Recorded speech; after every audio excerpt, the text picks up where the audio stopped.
சித்ரா பௌர்ணமியை முன்னிட்டு வழுவூர் பாலசுப்ரமணிய சுவாமி ஆலயத்தில் 5க்கும் மேற்பட்ட லோடு வேன்களை முதுகில் அலகு குத்தி இழுத்து வந்த பக்தர்கள் பெரிய கல்வுருளைகளை கயிறு கட்டி அலகு காவடி எடுத்து வந்து பக்தி பரவசத்துடன் வழிபாடு செய்தனர்.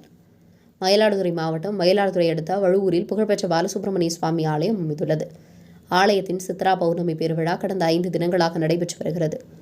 விழாவின் முக்கிய நிகழ்ச்சியான காவடி உற்சவம் இன்று நடைபெற்றது. இதனை முன்னிட்டு வழுவூர் விரட்டேஸ்வரர் ஆலயத்திலிருந்து காவடி புறப்பாடு நடைபெற்றது. பால் காவடி, பன்னீர் காவடி, அலகு காவடி உள்ளிட்ட பல்வேறு வகையான காவடிகளை செண்டை மேளங்கள், நையாண்டி மேளங்கள் முழங்க பக்தர்கள் எடுத்து வந்தனர். அதன் ஒரு பகுதியாக லோடு வேன்களில் அலங்கரிக்கப்பட்ட முருகன் சிலைகளை வைத்து முதுகில் அலகு குத்தி பக்தி பரவசத்துடன் எடுத்து வந்தனர். இதுபோல் பெரிய கல் உருளைகளை கயிறு கொண்டு முதுகில் குத்தி அலகின் மூலம் பக்தி பரவசத்துடன் இழுத்து வந்தனர். 4 ரத வீதிகள் வழியாக பாலசுப்ரமணிய சுவாமி ஆலயத்தை பால்குடம் ஊர்வலம் வந்தடைந்தது. முருகனுக்கு சிறப்பு அபிஷேக ஆராதனைகள் நடைபெற்றது. திரளான பக்தர்கள் பங்கேற்று சுவாமி தரிசனம் செய்தனர். உங்கள் பகுதியில் உடனுக்குடன் முக்கிய செய்திகள் உங்கள் விரல் நுனியில் காண எங்கள் தவசி நியூஸ் 24 சேனலை காண தவறாதீர்கள்.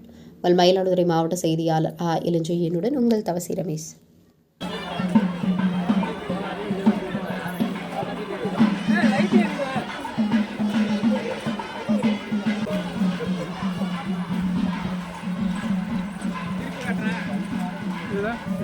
இந்த பக்கம் போற கூட்டம்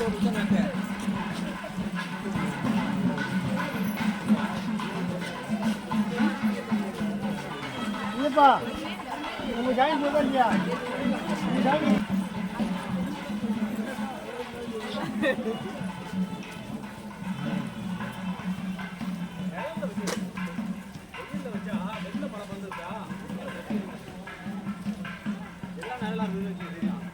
நல்லாவே இருக்கு கவர் ஆகி அதனால நான் உள்ளது இருக்காது.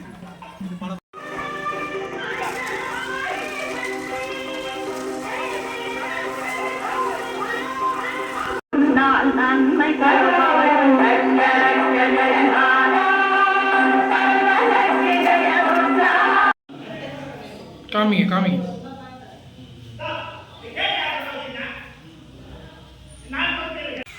எல்லாம் கும்பிடுங்களா?